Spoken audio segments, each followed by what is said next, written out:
Good evening, all the parents, and very good evening, all the students who are attending the meet.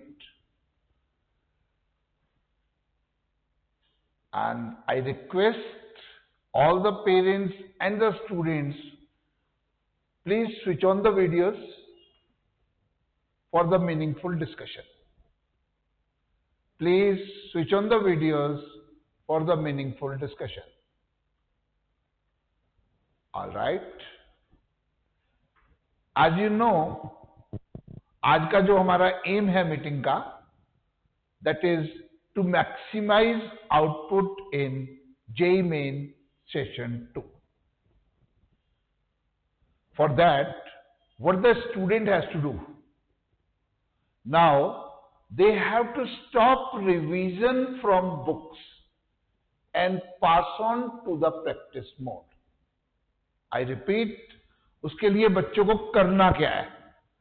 They must stop revising from the books and they should pass on to the practice mode.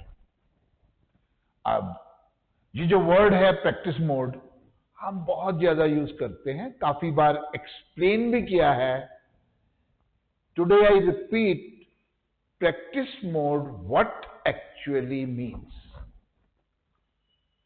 Practice mode means practice. अब बच्चे ने practice करनी है और practice से ही बच्चों का क्या हो रहा है? रिवीजन. तो प्रैक्टिस करते हुए बच्चों ने रिवीजन करना है. अब नेचुरल है प्रैक्टिस करनी है, तो प्रैक्टिस कहां से करनी है? प्रैक्टिस मोड में जो प्रैक्टिस होगी, it will be only through actual JEE mains papers, और वो भी बच्चों को ऑनलाइन देने हैं. भाई अब ये पेपर्स कहां से लेंगे? 2023 का पेपर ले सकते हैं, इजिली अवेलेबल, बताए हुए हैं इनको किस साइट पे मिलता है, कहां पे है. 2024 फर्स्ट सेशन के पेपर्स भी ले सकते हैं एंड 2022 का पेपर ले सकते हैं. तो एक दिया पेपर 23 का, फिर एक दिया पेपर 24 फर्स्ट सेशन का, जो इन्होंने एक्चुअली नहीं दिया, और फिर एक पेपर दिया 22 का, फिर उसके बाद दोबारा से वही आ गया 23, 24. तो एक्चुअल पेपर्स इन्होंने टाइम बाउंड मॉक टेस्ट की फॉर्म में देने हैं. इन टेस्ट से क्या बेनिफिट होगा? देखिए, जब बच्चा एक्चुअल टेस्ट देता है, भाई इसी लेवल का टेस्ट इनका आना है. अब बच्चे ने जब टेस्ट दिया, ऑफ कोर्स बेनिफिट होगा, बट ये बेनिफिट बहुत ज्यादा नहीं होता, से 25%.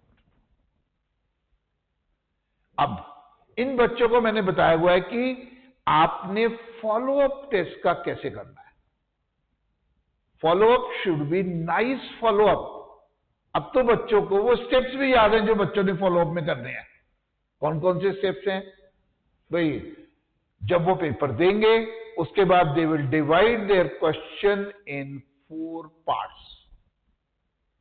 अब उनको याद पड़ा हुआ है, कौन से हैं? Unable to attempt, unable to start. फिर कौन से क्वेश्चन हैं? Stopped in between. फिर कौन से क्वेश्चन हैं जिनमें एरर हो गई, और फिर कौन से क्वेश्चन हैं विच आर फुल्ली करेक्ट. इन चारों का अपना अपना फॉलोअप है, और ये फॉलोअप बहुत क्लियर वे में हर बच्चे को मैंने बताया हुआ है. अभी किसी बच्चे को भूल गया है, मीटिंग के बाद जब मैं क्वेश्चंस के लिए कहूंगा, वो पूछ भी सकता है. आई विल एक्सप्लेन अगेन कि फर्स्ट का क्या फॉलोअप है, सेकंड का क्या फॉलोअप है, थर्ड का क्या फॉलोअप है, फोर्थ का क्या फॉलोअप है. तो follow up of the test is the main thing. मतलब रिवीजन कहां से हो रहा है? फॉलोअप ऑफ द टेस्ट से हो रहा है, और पूरा कोर्स साइमल्टेनियसली रिवाइज हो रहा है. तो इसको हम बोलते हैं प्रैक्टिस मोड. अब प्रैक्टिस मोड में किस चीज का ध्यान रखना है? प्रैक्टिस मोड में कोई भी नया टॉपिक बच्चे ने नहीं पढ़ना. अब 2 साल हो गए, इतना कुछ बच्चों ने पढ़ लिया, जो है अगर उसका 90% भी बच्चे यूज कर लें, they are bound to get a very good percentile. तो और कोई टॉपिक बच्चों ने नहीं पढ़ना। अब यहां पे कई बार बच्चों के दिमाग में क्वेश्चन आता है, नेचुरल क्वेश्चन, अरे मैं केमिस्ट्री का ना ये चैप्टर पढ़ लेता हूं, इसमें से 2 क्वेश्चन आएंगे, ये 2 मेरे ठीक हो जाएंगे, मेरा परसेंटाइल बढ़ जाएगा। बात तो बिल्कुल ठीक है, बच्चे का परसेंटाइल डेफिनेटली बढ़ेगा, पर वो बढ़ेगा सिर्फ केमिस्ट्री में। ये जरूरी नहीं है कि उसका नेट परसेंटाइल बढ़ जाए।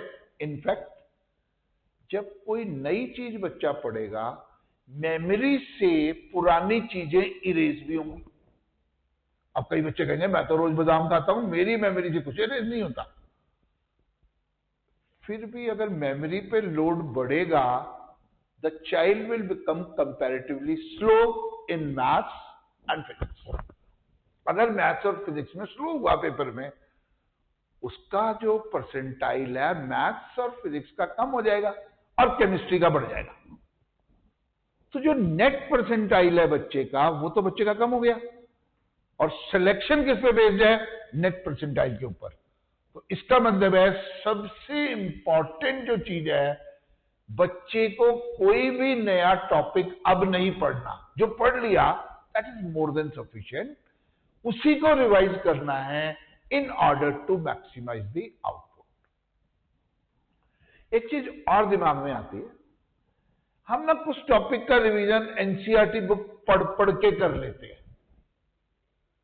भाई हम पूरे 2 साल बच्चों के पीछे लगे रहे, एनसीईआरटी पढ़ो करो पढ़ो करो। अब ये टाइम एनसीईआरटी पढ़ने का नहीं है। कोई भी चीज अगर वो एनसीईआरटी पढ़ के रिवाइज करेंगे तो नेचुरल है वही का वही नेगेटिव इफेक्ट आएगा जो मैंने अभी बताया है। क्या? क्योंकि कोई चीज वो एनसीईआरटी से पढ़ रहे हैं, तो जो ऑलरेडी मेमोरी में चीज है वो इरेज होगी तो आउटपुट कम होएगा। तो इसका मतलब है रिवीजन थ्रू बुक्स नहीं करना। कैसे रिवाइज करना है? Only through practice mode. Paper दिया और पेपर का एक नाइस फॉलोअप किया, उससे जो रिवीजन हो रहा है उससे वो चीजें रिटेन भी कर रहे हैं और बच्चे की साथ में प्रैक्टिस भी हो रही है। तो दोनों चीजें हैं, पुराना सब कुछ रिटेन हो और साथ में अच्छे क्वेश्चन की प्रैक्टिस हो जस्ट बिफोर देयर एग्जाम। तो I try to clarify the word what practice mode means. तो जो बच्चा प्रैक्टिस मोड के थ्रू पेपर देगा, डेफिनेटली उसका आउटपुट मैक्सिमाइज होगा। चलिए, अब जब मैं बात कर रहा था बच्चों ने टेस्ट का फॉलोअप करना है, फॉलोअप के 4 पॉइंट थे। Unable to start, stopped in between, आप अपने बच्चों से पीछे रटे हुए हैं सबको पॉइंट्स। एरर्स, अब मैं आ जाता हूं एरर वाले पॉइंट पे। देखिए, एरर को रिड्यूस करना is our prime M.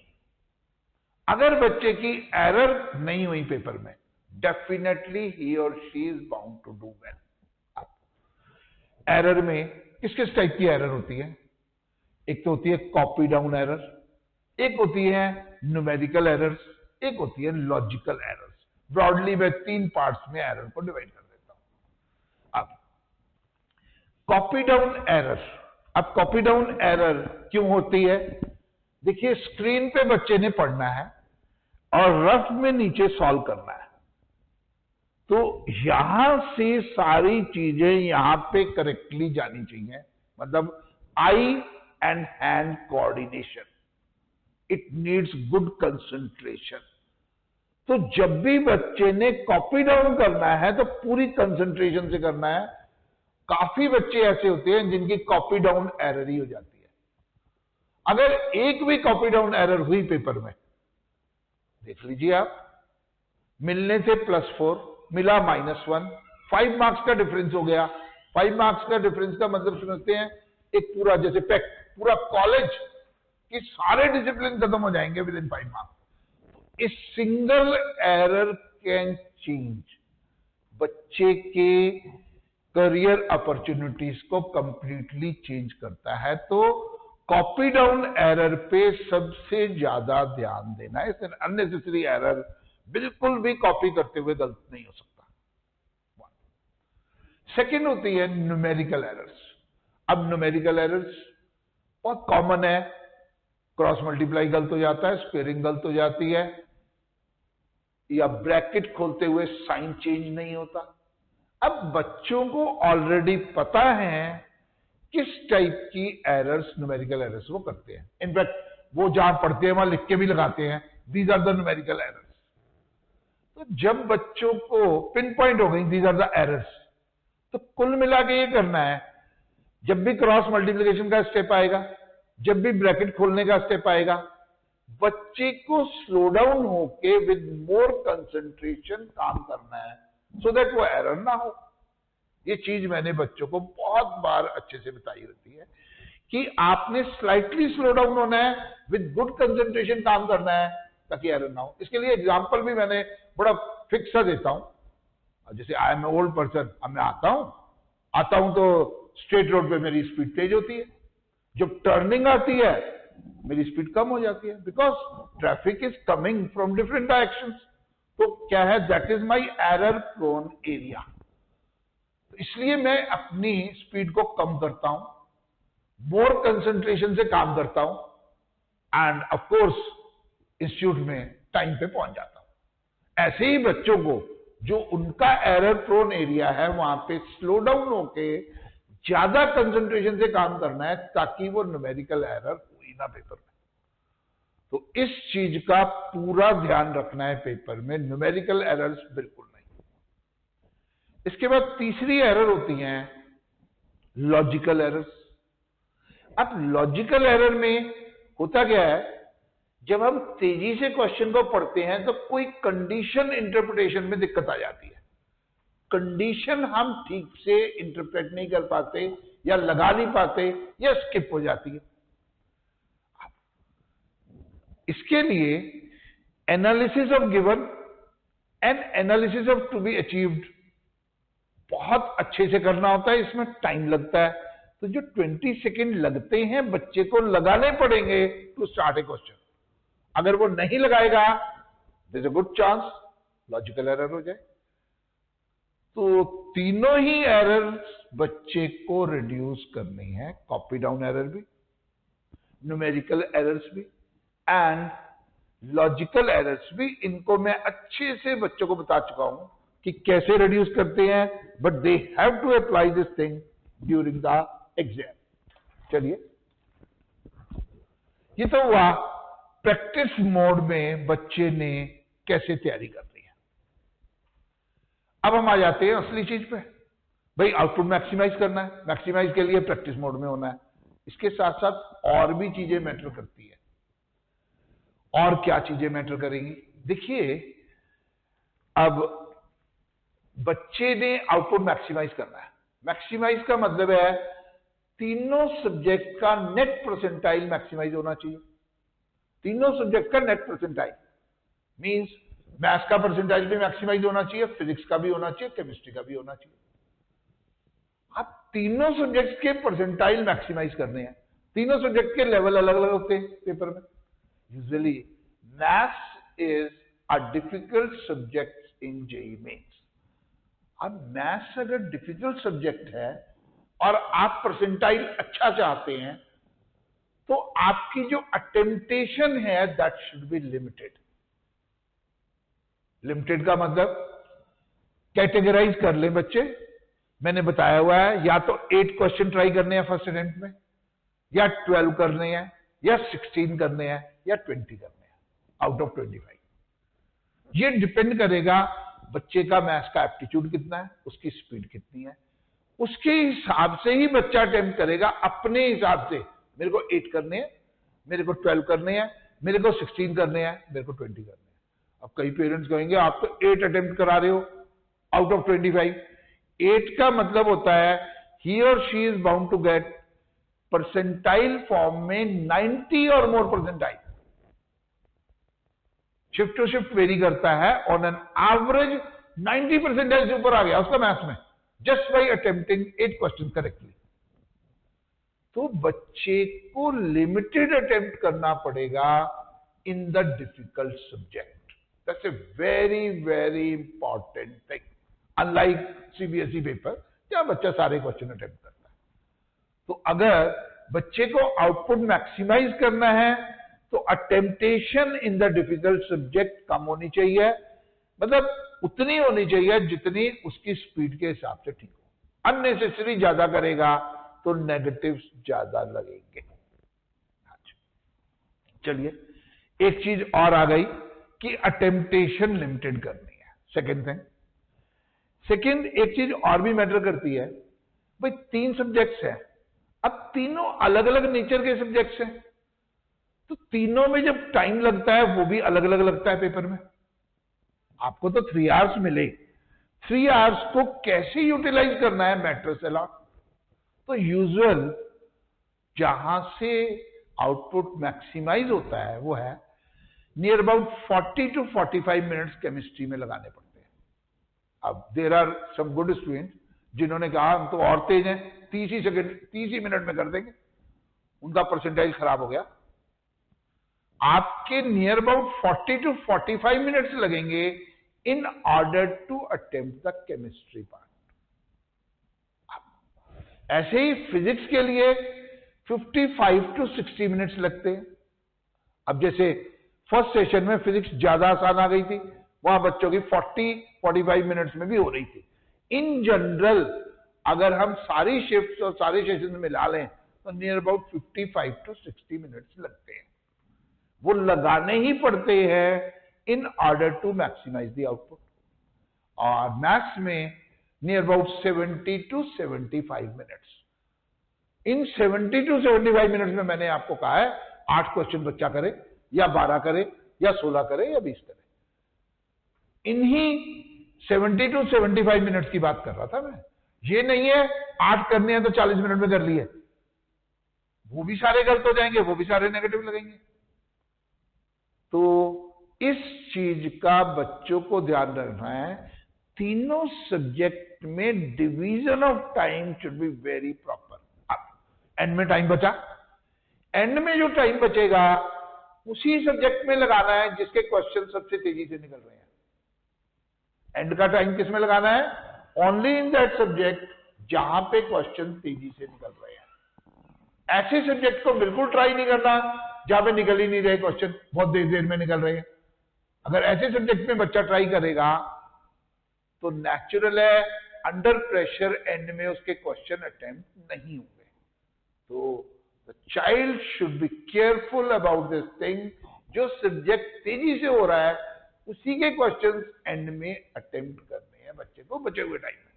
Usual time मैंने बता दिया कि वो फर्स्ट टाइम में कितना टाइम दे सकता है पर सब्जेक्ट। चलिए, अब आउटपुट को मैक्सिमाइज करने के लिए, हाँ जी, हाँ, एक और चीज।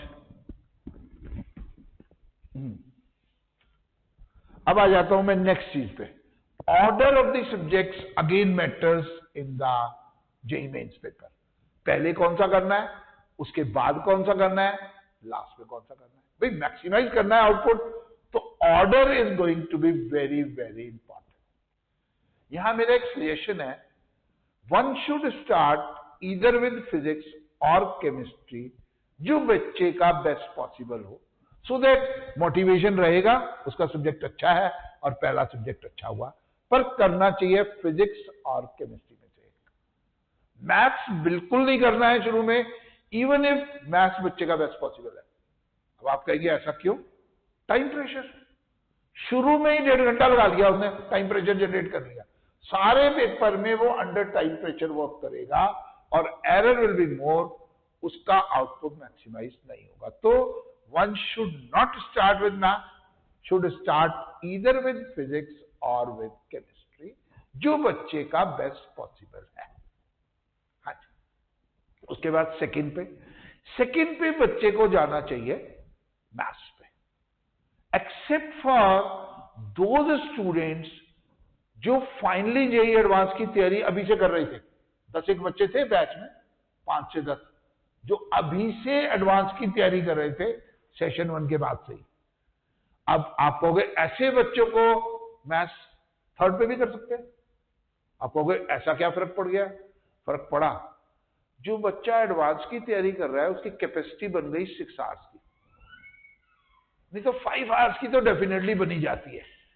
5 आवर्स कैपेसिटी है बच्चे की, इसका मतलब है error probability in the third hour बहुत कम होगी और बच्चा अंडर प्रेशर भी नहीं रहेगा। तो ऐसे बच्चे जैसे top 5 of our batch, they should go for maths at the third place. Otherwise सबको मैथ्स लगाना चाहिए सेकेंड प्लेस पे। अगर वो ऐसा नहीं करेंगे, थर्ड प्लेस पे मैथ्स करेंगे, उनकी एरर ज्यादा होगी, नेगेटिव्स ज्यादा लगेंगे और उनका परसेंटाइल मैथ्स में काफी ज्यादा कम हो जाएगा, तो ओवरऑल आउटपुट उनका खराब हो जाएगा। मैक्सिमाइज जब ही होगा जब तीनों सब्जेक्ट में परसेंटाइल मैक्सिमाइज होगा। तो अगर उन्होंने मैथ्स के परसेंटाइल को ज्यादा इफेक्ट कर डाला अपने गट डिसीजन से, तो उनका आउटपुट मैक्सिमाइज नहीं होगा। तो मैक्सिमाइजेशन के लिए maths should be at this second place and third बच गया, जो शुरू में फिजिक्स या केमिस्ट्री में से किया था, जो तीसरा बच गया वो एंड में कर लिया।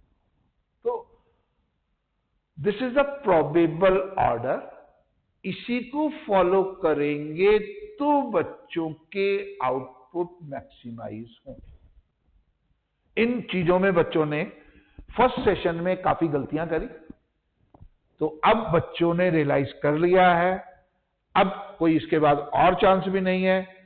तो नो ट्रायल, आपको फाइनली डिसीजन लेना है कि कैसे करना है। तो आउटपुट मैक्सिमाइज करने के लिए मैंने बता दिया है कि ये 3 पॉइंट मैटर करते हैं कि भाई टेम्पटेशन डिफिकल्ट सब्जेक्ट में लिमिटेड हो, दूसरा टाइम फॉर डिफरेंट सब्जेक्ट्स अलग अलग होगा, थर्ड ऑर्डरिंग भी अलग अलग होगी। इन तीनों चीजों पे बच्चों को ध्यान देना पड़ेगा, प्लान करना पड़ेगा, तभी आउटपुट मैक्सिमाइज होगा। हाँ जी। अब यहां पे वो स्टूडेंट्स भी हैं, मैं देख रहा हूं, जो जेई एडवांस की तैयारी कर रहे थे। मैंने एक चीज कही थी उनको, देखो जिसका भी परसेंटाइल 99 एंड अबव है उसको भी 3 दिन के लिए प्रैक्टिस मोड में जरूर जाना है सेकंड सेशन से पहले। तो आई एम रिपीटिंग, जिन बच्चों के परसेंटाइल 99 या उससे ज्यादा है उनको भी प्रैक्टिस मोड में 3 दिन के लिए जाना है बिफोर द सेकंड सेशन, और सेकंड सेशन का पेपर अच्छे से देना है। अब टाइम आ गया है, टोटल 5 डेज है पेपर को। इसके बाद जिनका 98 और 99 के बीच में था उनको हमने कहा था 5 डेज फॉर प्रैक्टिस मोड, अब 5 ही है तो उनको जाना है अब प्रैक्टिस मोड में। तीसरे थे ऐसे जेई एडवांस के स्टूडेंट जिनका परसेंटाइल 98 से भी कम था, तो उनके लिए हमने कहा था they need 7 days for practice mode, तो इमीडिएटली उनको भी प्रैक्टिस मोड में जाना है। And they are going to learn a lot from session 2 also. ये जो लर्निंग होती है एक्चुअल पेपर से, इट्स एनॉर्मस। तो भवजोत सिंह ये ना सोचे मैं एडवांस का स्टूडेंट हूं, should give very sincerely the paper. ऐसे ही और भी बच्चे हैं, मैंने एक नाम सामने आया मेरे, भवजोत सिंह है वहां पे, तो मैंने नाम ले लिया। तो ऐसे बहुत सारे बच्चे हैं भाई, ईया भी होगी, ईशानी भी होगी, and so on, and there are number of students. तो बच्चों को पता ही है किसको किसको बताया है, परसेंटाइल सबको पता है, राइट। चलिए, तो मैक्सिमाइजेशन के लिए मैंने प्रैक्टिस मोड बताया, फिर ऑर्डरिंग बताई, ठीक है, फिर अटेम्पटेशन का बताया, कम होना चाहिए ज्यादा होना चाहिए, टाइम पीरियड कितना लगाना है, all these things are for maximisation. End में मैं सबसे मेन चीज पे जा रहा हूं जिसपे बच्चों का सिलेक्शन और नॉन सिलेक्शन डिपेंडेंट है। सिंगल मोस्ट फैक्टर जहां पे सिलेक्शन और नॉन सिलेक्शन डिपेंडेंट है, सिंगल मोस्ट फैक्टर है determination with which they are giving the paper. देखिए, level of determination is a very very important thing. Yes, तो वो yes अगर आएगा तो आउटपुट भी आएगा। तो कितना डिटरमिन्ड है, how determined they are to get a good percentile, that's a very very important thing. इसके लिए एक बड़ा इंपॉर्टेंट सा कोट भी है, life battles do not always go to the stronger or faster man. What I said, life battles not always go to the stronger or faster man. Sooner or later the man who wins is the man who thinks he can. जिसने कह दिया yes I can do it, he'll be able to do it. तो determination matters a lot. तो जैसे जैसे exam आएगा आपका determination बढ़ते जाएगा। ये पढ़ चुके हैं सब कुछ, अब सब तैयार है and we can give the paper. Geetika can also give the paper, Arshita can also give the paper, Aditya can also give the paper. ये नाम मेरे आमने सामने है तो मैंने बोल दिया। चलिए यस, अब दो तीन चीजें हमने बड़ी क्लियर वे में बताई हुई है। On the eve of the exam बच्चों को ब्रिस्क वॉक जरूर करनी है। अब वो आनाकानी करेंगे तो पेरेंट्स किसी ढंग से मना के उनको घुमाने ले जाए पार्क में, नॉट इन द मॉल्स। बीमार बिल्कुल नहीं होना, तो मॉल्स में बिल्कुल नहीं जाना।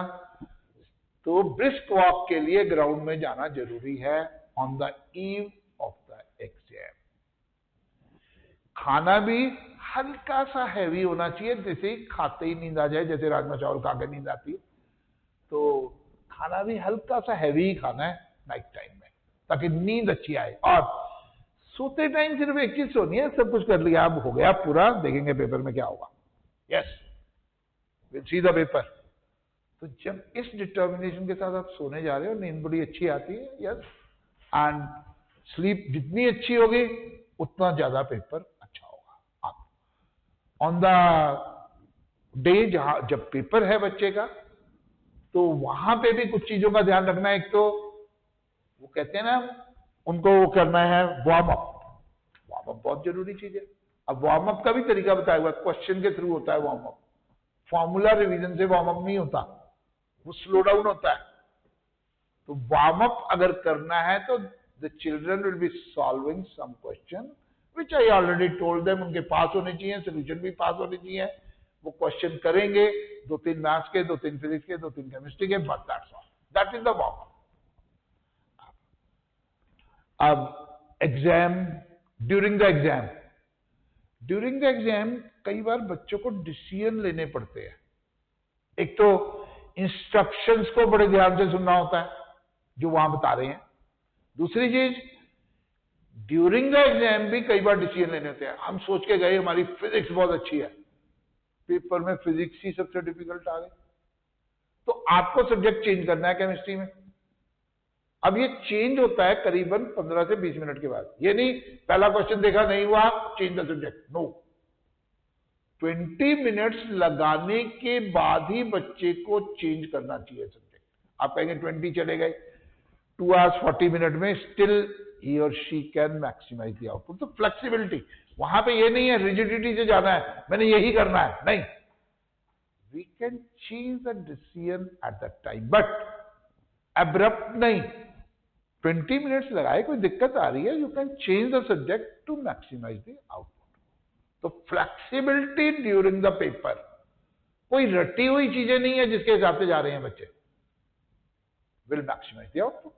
आउटपुट हमेशा मैक्सिमम होगा, पेपर आसान आए डिफिकल्ट आए, their output is going to be maximized।